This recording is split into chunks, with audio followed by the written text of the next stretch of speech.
Get this and get it straight. Crime is a sucker's road, and those who travel it wind up in the gutter, the prison, or the grave. This time, a fireball, too handy with a target pistol, led me down a rocky road past a sleazy money grubber to a curly-headed corpse. And it might have gotten worse if I hadn't slowed down at the hairpin turn. It happened like this. From the pen of Raymond Chandler, outstanding author of crime fiction, comes his most famous character in The Adventures of Philip Marlowe.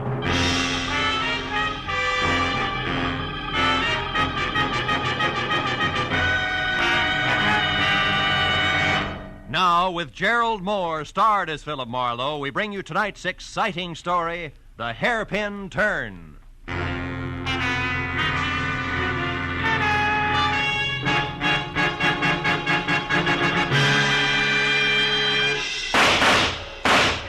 Hey, stop it. Put down that gun and listen to me. Stay back, Uncle Enoch. How do you like that? Well, if you could think just half as straight as you could shoot, I'd have nothing to worry about, but you can't. And it's high time you realized that Oh, there's the house buzzer. Somebody's up at the house, Uncle Enoch. And this is Miles' night off. Well, all right, I'll answer it. I'm expecting a man from the office. But as soon as I've finished with him, you and I are going to have a talk, young lady. Do you understand? I said... Oh, what's the use?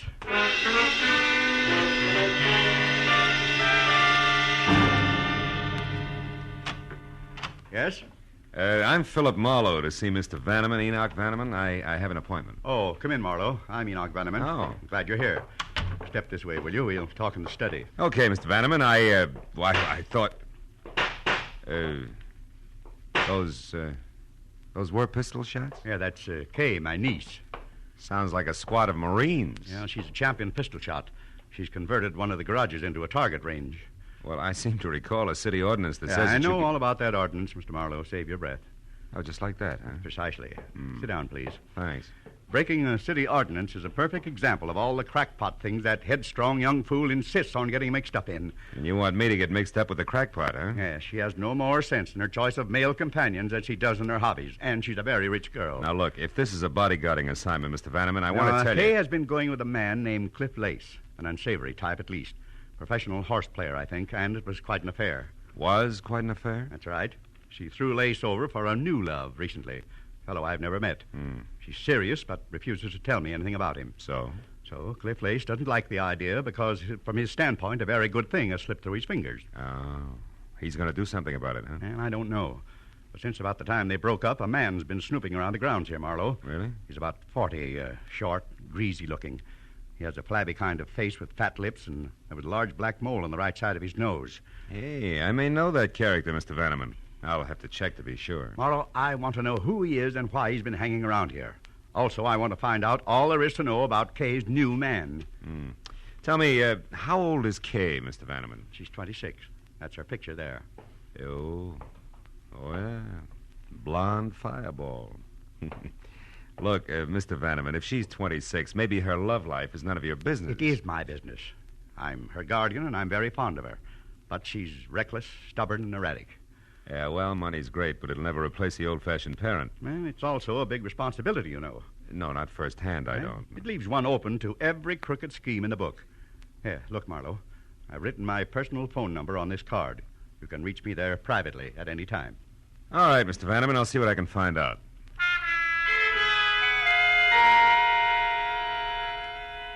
I got in my car and I crossed the 2 acres of tailored flora the Vannemans called front yard. I could see in back the squat, windowless brick building topped by a skylight that housed the target range. Then a minute later, I drove out through the big Bel Air gate into Sunset Boulevard just as Kay Vanneman streaked past me in a sleek new Nash. I was sure I knew already who the snoopy little man who'd been hanging around was. The description of flabby face, fat lips, and mole fit tight on a guy named Mutt Pomeroy, who'd somehow been issued a private detective's license and somehow managed to keep it. He was just about as ethical as a stab in the back. I remembered he had an office in a fire trap on Bronson, so I made that my first stop. Climbed a flight of dark, smelly stairs to a tired door marked Pomeroy, Private Investigations. Well, there was no answer, so I tried the door. Somebody beside Mutt had been there ahead of me. Turned the place inside out. It was a shambles. I spent 5 minutes going over his files, scattered like leaves in November. and was still at it when the door behind me swung shut. Lose something, chum? Hello, Mutt. What's the big idea tearing up my joint, Marlowe? Hey, you know better than that. I wouldn't touch the stuff you keep on file without rubber gloves. Real funny. If you didn't do this, then who did? I came in and found it just like this. One of your clients must have gotten a little careless. You're full of them tonight, aren't you? Yeah. What do you want here, Marlowe? I need a little help, Mutt. No kidding. Okay, chum, sit down. Glad to help out a brother sleuth any time at all. Now, what's your problem? Why are you so interested in the Vanneman place? Oh, the Vanneman place. Yeah. Huh? Quite a chunk of real estate they got there. I know. What's the fascination? A little simple investigation for a simple little lady. For purposes of conversation, what'll we call her? How does Estelle suit you? Estelle. Look, Marlowe, you got in free. Take the scraps and be happy. Okay. But as you put it, the Vannemans own quite a chunk of real estate. We might subdivide. You might like to tell me how this Estelle ties in. Yeah, I might at that, chum. She's worried about a guy. And from what I've seen of that jet-propelled blonde named Kay Vanneman, she's got plenty of reason to worry. Guy's name wouldn't be Cliff Lace, would it? Cliff Lace? Mm-hmm. I don't remember, Marlowe. Okay, Mutt. How much is it going to take? Well, now, that's hard to say. I'll have to let you know. You see, I've got an angle on my end, too. My little client swears up and down there's no other woman involved. But, you know, the Estelles are always the last to know. You're beginning to smell, Pomeroy. And just how do you fit, Marlowe? I'm helping a guy worry about a girl. Well, that's real nice. And when your clients worry, the wrinkles make dollar signs, so you're always right. Is that it? Thanks for everything. I'll see you around, Mutt. Yeah, but don't go away mad, chum. Oh, of course not. That's why I'm leaving now.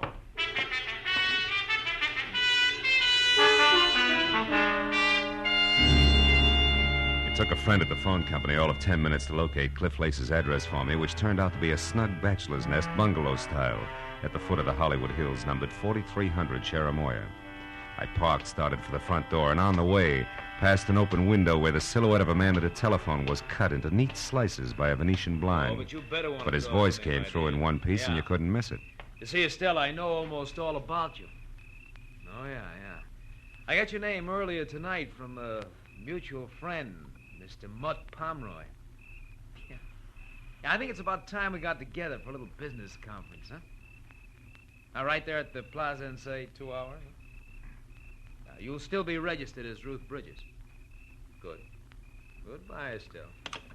When he hung up, he moved over to a bottle of Johnny Walker Scotch. I waited until he'd helped himself, and then I went to the door.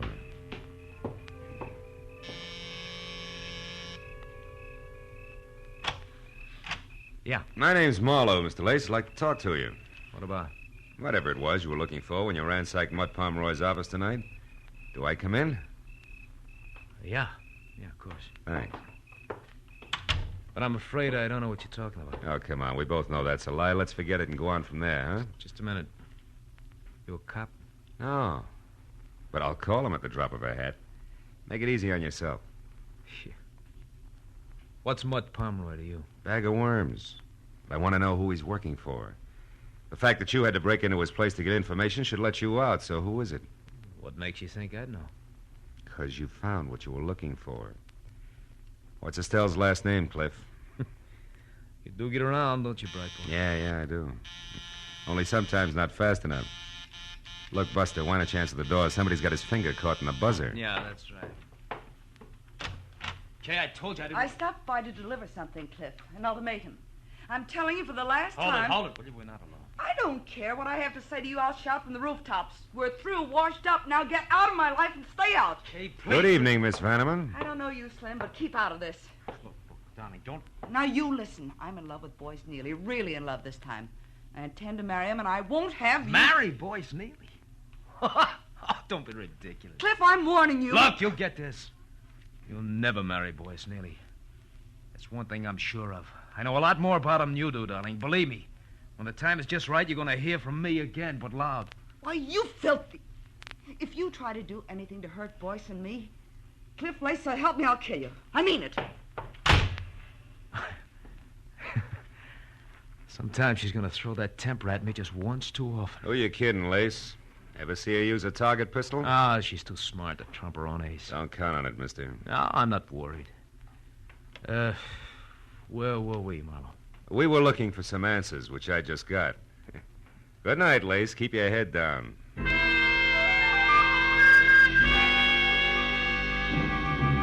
The way things were breaking, I was sure if I didn't get to the woman named Estelle before Lace did, I wasn't going to get anywhere. So I spent the next hour folded up in a phone booth running down the list of respectable and semi-so hotels with the word plaza either fore or aft. Finally, a flute-voiced night clerk in a mid-Victorian number called the Royce Plaza confessed that they had a Ruth Bridges, which was the name that I'd heard Lace mention. She was registered from Santa Monica, but at the moment out. I was convinced that she was really Estelle, Mutt Pomeroy's client. So I drove over to the hotel, invested $5 for the night clerk, picked up a newspaper, and waited. Halfway down the sports page, a prim brunette came in who would have been pretty without the overload of nervous strain stamped on her face. As she crossed the deserted lobby, the clerk gave me a nod, so I called her name, caught up with her at the foot of the stairs. You called me? Yeah, if you could spare me a minute, Miss Bridges, I'd like to talk to you. What do you want? Well, my name's Marlowe. I'm a private detective. A private detective? Yeah, look, honey, let's move over into the corner. You know, that boy on the desk is going to sprain his neck if we don't. But what do you want with me? Well, suppose we start off with your real name, Estelle. What's the rest of it? Neely, maybe, huh? How did you know that? It's taken me all evening to get it. But that's the only way it figures. It's right, isn't it? You're married to Boyce Neely? Yes. Mm-hmm. I'm Mrs. Boyce Neely, but what business is that of yours? Well, that's what I'm trying to find out. You hired Mutt Pomeroy to check on your husband because you're worried about him, right? Why? Boyce is in trouble. He's in a jam, that's all. Is it money? No, Boyce does very well. He's in real estate in Santa Monica. Oh, maybe with the law, huh? Yes. Yes, I'm afraid so. He's been acting so strange. He wouldn't talk to me or anything. I just had to find out what was wrong. I see. Well, look, what's your connection with Cliff Lace? Why, I don't know any Cliff Lace. Oh, come on, baby. Take it a little easy and try again. Cliff Lace, I know you called him tonight, and he called you. All right. He wanted to talk to me about Boyce and some girl named Kay Vanneman, but he's crazy. I know he is. Boyce is not mixed up with another woman. He couldn't be. I hope I meet your husband soon, Mrs. Neely. I'd like to punch him in the nose. What do you mean? Mutt Pomeroy was right. The Estelles are always the last to know. Look, do me a favor. Will you go up to your room, go to bed, and get some sleep? You're going to need it. All right. Thank you, Mr. Marlowe. Hey, Buster, where's the phone? Oh, right over there, sir. Good book? Huh? Oh, yeah, great. Chandler's new one, you know. Chandler. Where have I heard that name before?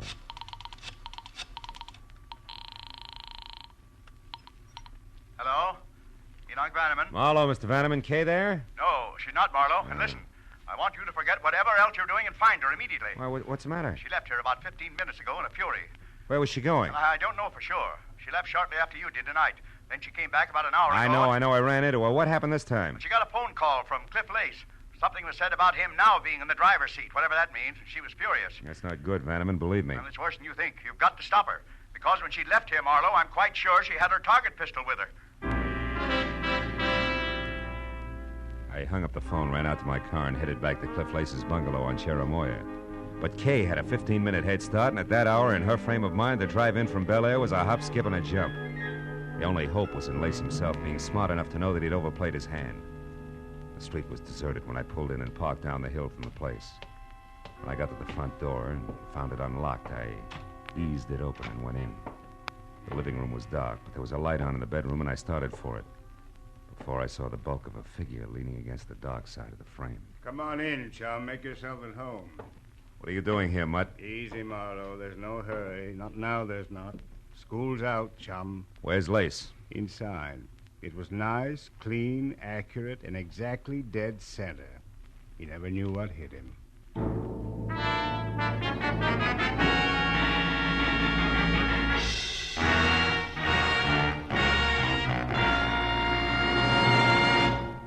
In just a moment, the second act of Philip Marlowe. But first, For a moment, let's look at the headlines on CBS's Entertainment tomorrow night. First, East is East and West is West. So, Jack Benny, on his way to New York, hasn't yet heard that the subway fare is a dime. Second, Charlie McCarthy, already in New York, rewrites Henry Fonda's tough-talking Navy officer in Mr. Roberts. And third, Andy of Amos and Andy, released from bail, jail, and Abigail, gets into new hot water. Besides these, you'll also find headliners Eve Arden, Red Skelton, Horace Heidt, and all the other great Sunday night shows on most of these same CBS stations tomorrow night. Now, with our star, Gerald Moore, we return to the second act of Philip Marlowe and tonight's story, The Hairpin Turn.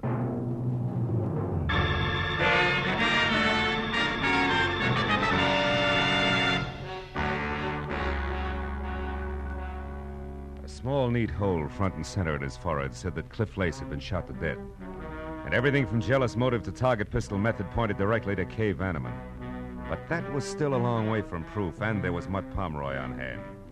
The kind who always figured only one way, to the right of the dollar sign. Now, let's not jump to any dumb conclusions, Marlowe. Like what? Like the look on your kisser that wants to know what I'm doing here.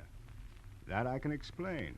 I got Cliff Lace's name from you, and a sawbuck to the right guy gave me a rundown on him, a sort of a character analysis, you might say. So? So I figured he was the guy who frisked my office to find out who I was working for. He must have tagged me out of the Vanneman place, followed me down to my joint, then turned everything inside out until he ran across something that added for him. Something like the name Estelle Neely, maybe?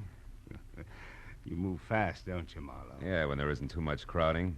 I've got most of it already, Pomeroy, so spill. Spill? I don't know what you mean, Marlowe. I mean that Estelle Neely hired you to find out why her husband was worried. You come up with an answer, all right. It was called Other Woman. So? Estelle didn't even suspect anything about another woman. And you didn't tell her what you found out because it was Kay Vanneman, a gal with $1 million, right or wrong. Suppose you're right, Marlowe. What are you getting at? A possibility that you could have done this. Kill Lace? Why? Because Lace was playing the same game that you are, chum, blackmail. Your motive was money, and so was his. Plus the fact that he didn't like Kay giving him his walking papers. So when he wouldn't come to terms with me, I killed him, is that it? Yeah, it could be. Can you prove otherwise? No, I can't. But other things can, Marlowe. Things, yeah. Like that lipstick-smeared cigarette in the ashtray behind you. It's not my brand. And I don't drop hairpins on the carpet when I kill. Do I go on? Or were you just trying it for size because you hate to think that a gorgeous item like young moneybags could be it? Right or wrong, Marlowe? You know, leveling with you, Pomeroy, takes the kind of talent that can cash a $7 bill at a bank. Who are you calling, Marlowe? The cops. It's the custom.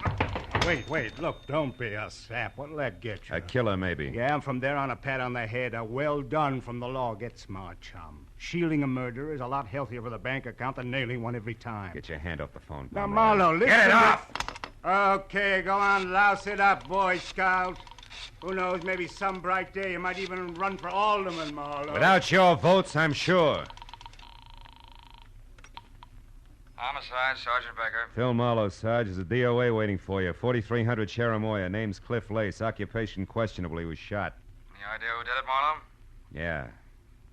Poor little rich girl named Kay Vanneman, or her sweetheart, one Mr. Boyce Neely. Who lives in Santa Monica? Yeah. Where's the fit? I don't know. How long ago was this Lace killed, Marlowe? 30, 40 minutes? Why? Neely's clear. We picked him up at his own home better than 2 hours ago. He's in a pokey now. What'd you get him on? Hit and run, a month ago. It's alleged that he knocked an old lady out of a crosswalk and into a hospital without even stopping to watch her bounce.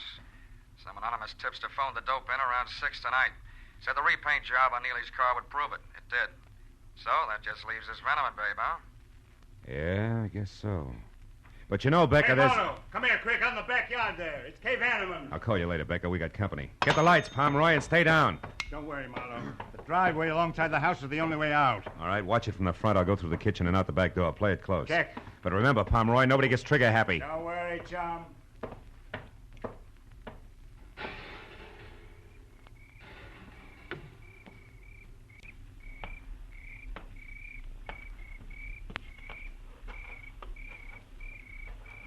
Kay!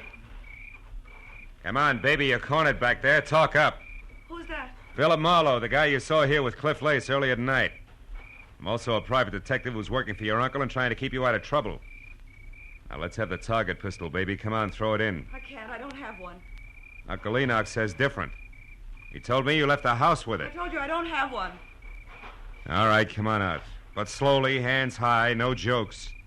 I always lose my sense of humor right after murder. After... Yeah. Lace was shot to death. Never mind the carefully arched eyebrows. You're in too deep, honey. You don't think I had anything to do with Cliff Lace getting killed, do you? Oh, no. It's all one great big coincidence, huh? Why don't you leave, Miss Vanneman? I said, why don't you leave? Well, how about it, Mr. Marlowe? Go ahead. I won't try to stop you. If you're guilty, you won't get very far. Well, all right. All right, Pomeroy, what's on your mind? A partnership, chum. Based on what, chum? Based on the fact that I saw you kill Cliff Lace. Fact? You what? Yeah. I saw you standing over the body with a smoking gun. Come on. You don't think you can really make that stick, do you? No, but it would keep you busy explaining for a while, long enough for me to wind up my business. Oh. Mm-hmm. Well, Marlowe, what'll it be? You and me as partners doing business with old Enoch Vanneman on behalf of the niece I'm sure he'll want to protect? Or me in business for myself? Well, which? It'll be partners, Pomeroy. Okay, chum. Let's get inside and clean up. The lady was kind of careless around the edges. Hey, the split. How far does it go? 50-50. Fair enough. Fair enough. After you, Phil. Now get that cigarette butt and the hairpin on the copper there. Then tell Sergeant Becker that you were jumping the gun about the Vanneman girl because you just found out that she was at home all night. I'll check the rest of it. Okay, Mutt. First the cigarette butt, then the hairpin. Hey. What is it, Marlowe? What's with the hairpin? Why'd you say... Marlowe, quick, get the light. Someone's out front. Don't shoot it. Maybe the law. In skirts? Look, get in that car over there. It's a babe, and 5 will get you 10 that she answers the name of Kay. Oh, that jerk's going to be a Lulu to protect. Yeah. Well, we better go in. Hey, the hairpin you dropped into your pocket, Marlowe. What's so special about it? Oh, nothing. It was just a hunch I had. Forget it. Marlowe, I want to see it. Okay. Here. Get a good look. Partner.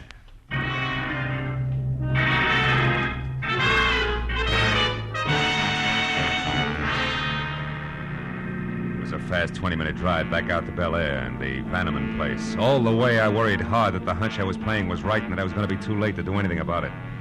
When I was there, parked halfway up the pebbled driveway, out of my car and running toward the fluorescent light and the sound of a woman's voice that filtered through the heavy iron mesh over an air vent in the windowless target range. I slowed to a walk, switched to 45 from pocket to right hand, and then I moved up to where I could both see and hear. Kay Vanneman was huddled in a far corner, her eyes crowded with fear and riveted on the dainty but lethal .22 automatic that Cliff Lace's murderer pointed straight at her head. Estelle Neely had her back to me, but with the grill that was designed to stop bullets between us, there was nothing I could do. You've got to listen to me. Please listen before you do anything crazy. I swear I never knew that Boyce was married. I'd never have gone with him if I'd known. You're a liar. No, it's the truth, I tell you. It started like the others, fun and no questions asked. But then I fell in love, and it never occurred to me that he might have been married. Stop it! I don't want to hear any more. I've already killed once for Boyce, the guy I turned into the police for something he did a month ago. You turned your own husband over... I did that so they'd put him away out of your reach. You'd never wait for him. You'd go your own merry, merry way a week after he was in jail. Boyce would be glad to come back to me after 5 years of living in a cage like an animal. And he'd never suspect that I was the one who informed. I hired a private detective, Mutt Pomeroy, and made sure that he knew I never even suspected that Boyce could have anything to do with another woman. Then Boyce would never realize it was you who turned him in, because you had no motive. Mutt Pomeroy would be your witness to that. I killed Cliff Lace because he traced me from Pomeroy, and then found out that I was the one who told the police about Boyce. He would have blackmailed me forever. And I'm not sorry, nor will I be when I kill you. Now sit down, Miss Vanneman, and listen carefully. I couldn't shoot, and I knew that it would be disastrous to yell, but I had to do something in a hurry. I moved up quietly to the door. It was locked. That only left one chance, the skylight on the roof. The building was low, and a lawn chair nearby was all the help I needed. When I was up and over to the skylight, there was glass and no mesh underneath. I still hadn't made it because from that angle I could see Kay, but only hear Estelle. Now you know just what kind of a woman is going to kill you. But why me? I told you. I don't care what you told me.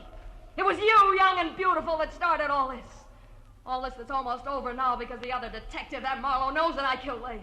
He found a hairpin there. I saw him from the window. I saw him pick up the hairpin, Miss Vanna. No, stay back. The black hairpin that couldn't possibly belong to a blonde like you. The hairpin that said Marlowe knows that I killed Lace. So I'm through, and I know it. But before they get me, my hand, Marlowe, is she dead? No, just out. Well, fireball, any appropriate wisecracks? Wisecrack? Not for quite a while, Marlowe. I'm too scared.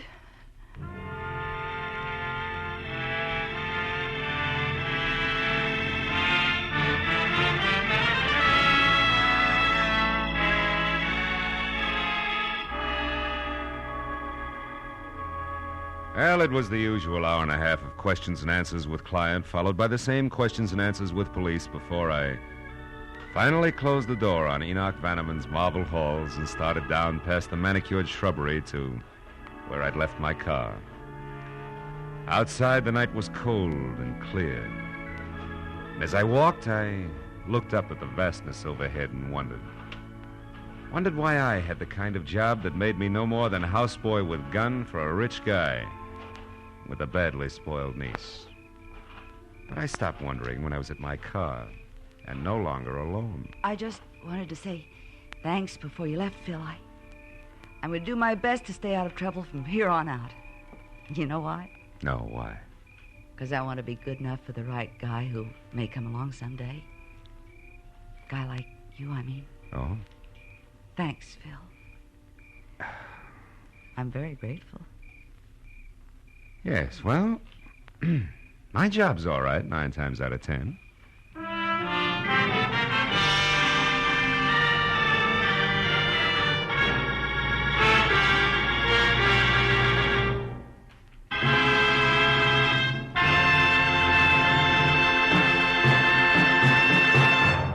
The Adventures of Philip Marlowe, bringing you Raymond Chandler's most famous character, star Gerald Moore, are produced and directed by Norman MacDonald and are written for radio by Robert Mitchell and Gene Levitt. Featured in the cast were G.B. Hunter, Jay Novello, Olive Deering, Ralph Moody, Tony Barrett, and Charles Russell. The special music is composed and conducted by Richard Arant. Be sure and be with us again next week when Philip Marlowe says... It happened in a place called Bay City where I was unwelcome to a fat fry cook with a secret and a dapper gambler who smoked oversized cigarettes.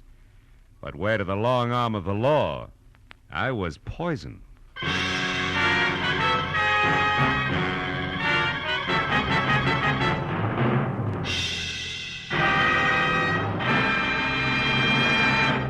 Philip Marlowe has a new night, ladies and gentlemen, Tuesdays. Yes, starting February 7th, The Adventures of Philip Marlowe will be heard every Tuesday night at 9:30 Eastern Standard Time. Be sure and listen. Remember, Tuesday night, Marlowe night. And 1 week from tonight, at this time, you'll find one of your favorite radio families, the Goldbergs. Yes, Molly, Jake, Sammy, Rosie, and all their friends are moving from Friday nights on CBS to Saturdays, starting next Saturday. This is Roy Rowan speaking. Stay tuned now for Gangbusters, which follows on most of these same CBS stations. This is CBS, where the Goldbergs and Arthur Godfrey's Digest will now be heard every Saturday night, the Columbia Broadcasting System.